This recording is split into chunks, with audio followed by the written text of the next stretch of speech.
Hello friends, welcome back to my channel. ಇವತ್ತು ನಾನು ತೋರಿಸ್ತಾ ಇರೋ ಪ್ಲಾಂಟ್ ಹೆಸರು ಸೈಕಸ್ ಪ್ಲಾಂಟ್ ಅಥವಾ ಸ್ಯಾಗೋ ಪಾಮ್ ಅಂತ।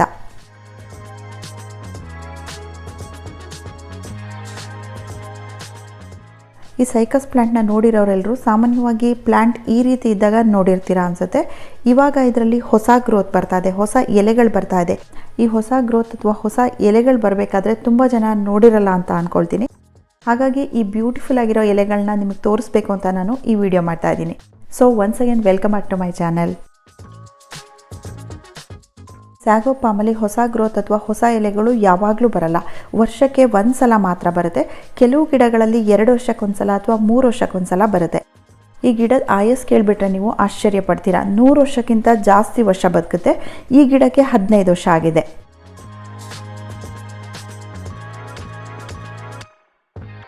ತುಂಬ ನಿಧಾನವಾಗಿ ಬೆಳೆಯುವಂಥ ಗಿಡ, ವರ್ಷಕ್ಕೆ 1 ರಿಂದ 2 ಇಂಚಷ್ಟು ಮಾತ್ರ ಉದ್ದ ಬೆಳೆಯುತ್ತೆ। ಇದರ ಹೈಟು 10 ಅಡಿಯಷ್ಟು ಎತ್ತರ ಆಗುತ್ತಂತೆ, ಆದರೆ ಅಷ್ಟು ಎತ್ತರ ಬೆಳೆಯೋದಕ್ಕೆ ತುಂಬ ವರ್ಷಗಳೇ ಬೇಕಾಗತ್ತೆ। ಈ ಗಿಡ ಅಗಲವಾಗಿರೋದ್ರಿಂದ ಜಾಗ ಜಾಸ್ತಿ ಬೇಕಾಗುತ್ತೆ, ಹಾಗಾಗಿ ಇದನ್ನು ನೀವು ಹಾಸ್ಪಿಟಲ್ಗಳ ಮುಂದೆ ಅಥವಾ ಪಾರ್ಕ್ಗಳಲ್ಲಿ ನೋಡಿರಬಹುದು। ಇದ್ರ ಬೇರ್ಗಳು ಆಳಕ್ಕೆ ಹೋಗುತ್ತೆ, ವರ್ಟಿಕಲ್ ಆಗಿ ಬೆಳೆಯುತ್ತೆ, ಹಾರಿಜಾಂಟಲ್ ಆಗಿ ಬೆಳೆಯಲ್ಲ, ಅಗಲವಾಗಿ ಹರಡ್ಕೊಂಡು ಬೆಳೆಯಲ್ಲ। ಹಾಗಾಗಿ ಪಕ್ಕದಲ್ಲಿರೋ ಅಂಥ ಗಿಡಗಳಿಗೆ ಯಾವುದಕ್ಕೂ ಇದ್ರ ಬೇರ್ಗಳಿಂದ ತೊಂದರೆ ಇಲ್ಲ।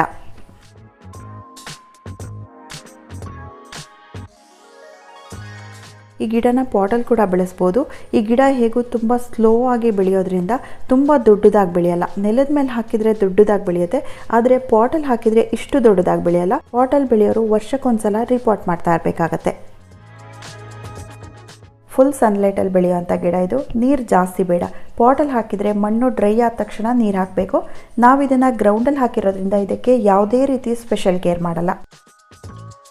ನೀರಿನ ವಿಷಯದಲ್ಲೂ ಅಷ್ಟೇ, ಮಳೆಗಾಲದಲ್ಲಿ ಏನು ನೀರು ಸಿಗುತ್ತೆ ಅಷ್ಟೇ ನೀರು, ಬೇರೆ ಟೈಮಲ್ಲಿ ಇದಕ್ಕೆ ರೆಗ್ಯುಲರ್ ಆಗಿ ನೀರು ಹಾಕೋಕೆ ಹೋಗಲ್ಲ। ಪಕ್ಕದಲ್ಲಿ ರೋಸ್ ಪ್ಲಾಂಟ್ಸಿಗೆ ಹಾಕಬೇಕಾದ್ರೆ ತಿಂಗಳಲ್ಲಿ 1 ಸಲ ಮಾತ್ರ ನೀರು ಹಾಕ್ತೀನಿ। ಇನ್ನು ಫರ್ಟಿಲೈಸರ್ ಬಗ್ಗೆ ಹೇಳೋದಾದರೆ, ಇದುವರೆಗೆ ಇಷ್ಟು ವರ್ಷದಲ್ಲಿ ಈ ಗಿಡಕ್ಕೆ ಯಾವುದೇ ಫರ್ಟಿಲೈಸರ್ ಹಾಕಿಲ್ಲ। ಆದರೆ ಪಾಟಲ್ಲಿ ನೀವು ಈ ಗಿಡನ ಬೆಳೆಯೋದಾದರೆ ವರ್ಷಕ್ಕೆ 2 ಸಲ ಫರ್ಟಿಲೈಸರ್ ಹಾಕಲೇಬೇಕಾಗತ್ತೆ।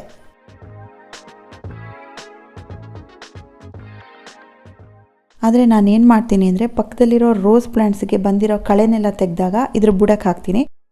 ಒಣಗಿರೋ ಎಲೆಗಳೆಲ್ಲ ಇರುತ್ತಲ್ಲ, ಅದನ್ನು ರಾಶಿ ಮಾಡಿದಾಗಲೆಲ್ಲ ಈ ಗಿಡದ ಬುಡಕ್ಕೆ ಹಾಕ್ತೀನಿ।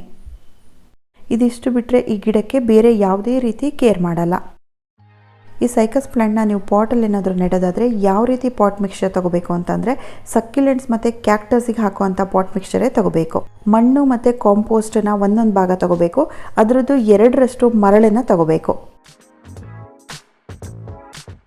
ಈ ಗಿಡಕ್ಕೆ ಏಜ್ ಆದಾಗ ಅಥವಾ ಎಲೆಗಳೆಲ್ಲ ಈ ರೀತಿ ಎಲ್ಲೋ ಆದಾಗ ಇದ್ರ ಮೇಲೆ ಸ್ಪಾಟ್ಸ್ ಕಾಣಿಸ್ತಾ ಇದೆ ಅಥವಾ ಬ್ರೌನ್ ಆಗಿರುತ್ತೆ ಅಥವಾ ಹಾಳಾಗಿರೋ ಎಲೆಗಳನ್ನೆಲ್ಲ ಕಟ್ ಮಾಡಿಬಿಟ್ಟು ತೆಗಿಬೇಕು।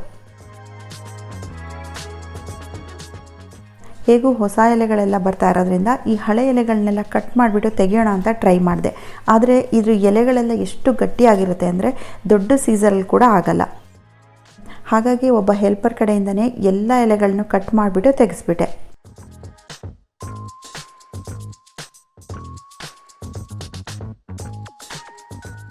ಗಿಡದ ಎಲೆಗಳೆಲ್ಲ ಎಲ್ಲೋ ಆಗಿ ಟರ್ನ್ ಆಗ್ತಾ ಇದ್ರೆ ಗಿಡಕ್ಕೆ ನ್ಯೂಟ್ರಿಷನ್ ಕಡಿಮೆ ಆಗಿರುತ್ತೆ, ಆವಾಗ ನೈಟ್ರೋಜನ್ ಜಾಸ್ತಿ ಇರೋವಂಥ ಫರ್ಟಿಲೈಸರ್ನ ಕೊಡಬೇಕಾಗತ್ತೆ। ಸೊ ಇದಿಷ್ಟೇ ಈ ಗಿಡದ ಬಗ್ಗೆ ತಿಳ್ಕೊಬೇಕಾಗಿರೋದು, ಯಾವುದೇ ಕೇರ್ ಇಲ್ದೇ ಬೆಳೆಯುವಂಥ ಗಿಡ। ಇನ್ನು ಇದರಿಂದ ಹೊಸ ಗಿಡಗಳನ್ನ ಹೇಗೆ ಬೆಳೆಯೋದು, ಇದರದ್ದು ಪ್ರಾಪಗೇಷನ್ ಹೇಗೆ ಅಂತ ನೀವು ಕೇಳೋದಾದರೆ, ಇದರಲ್ಲಿ ಮೇಲ್ ಮತ್ತು ಫಿಮೇಲ್ 2 ರೀತಿ ಪ್ಲ್ಯಾಂಟ್ಸ್ ಇರುತ್ತೆ। ಫೀಮೇಲ್ ಪ್ಲ್ಯಾಂಟಲ್ಲಿ ಈ ಗಿಡದ ಟ್ರಂಕ್ ಇದೆಯಲ್ಲ, ಇಲ್ಲಿ ಫ್ಲವರ್ ಬಂದು ಅದರಲ್ಲಿ ಸೀಡ್ ಆಗುತ್ತೆ। ಆ ಸೀಡಿಂದ ಹೊಸ ಬೇಬಿ ಪ್ಲ್ಯಾಂಟ್ಸ್ ಅಥವಾ ಪಪ್ಸ್ ಬೆಳೆಯುತ್ತೆ। ಈ ಗಿಡದಲ್ಲಿ ನೀವು ನೋಡ್ಬೋದು, ಆ ಚಿಕ್ಕ ಬೇಬಿ ಪ್ಲ್ಯಾಂಟ್ಸ್ ಹೊರಗಡೆ ಬಂದು ದೊಡ್ಡದಾಗಿ ಬೆಳೀತಾ ಇದೆ।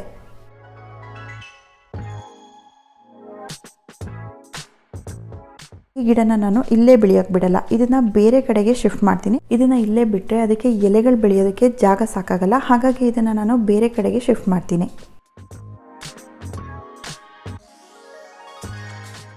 ಸೊ ಫ್ರೆಂಡ್ಸ್, ಈ ಸೈಕಸ್ ಪ್ಲಾಂಟ್ ಅಥವಾ ಈ ಸ್ಯಾಗೋ ಪಾಮ್ ಬಗ್ಗೆ ಇದಿಷ್ಟೇ ಹೇಳೋಕ್ಕಿರೋದು। ಈ ಬ್ಯೂಟಿಫುಲ್ ಆಗಿರೋ ಹೊಸ ಎಲೆಗಳನ್ನ ನೋಡಿ ಈ ವಿಡಿಯೋನ ನಿಮ್ಮ ಜೊತೆ ಶೇರ್ ಮಾಡಲೇಬೇಕು ಅಂತ ಅನ್ನಿಸ್ತು, ಹಾಗಾಗಿ ನಾನು ಈ ವಿಡಿಯೋ ಮಾಡಿರೋದು। ಈ ಪ್ಲಾಂಟ್ ನಿಮಗೆಲ್ಲ ಇಷ್ಟ ಆಗಿರುತ್ತೆ ಅಂತ ಅಂದ್ಕೊಳ್ತೀನಿ। Thank you for watching.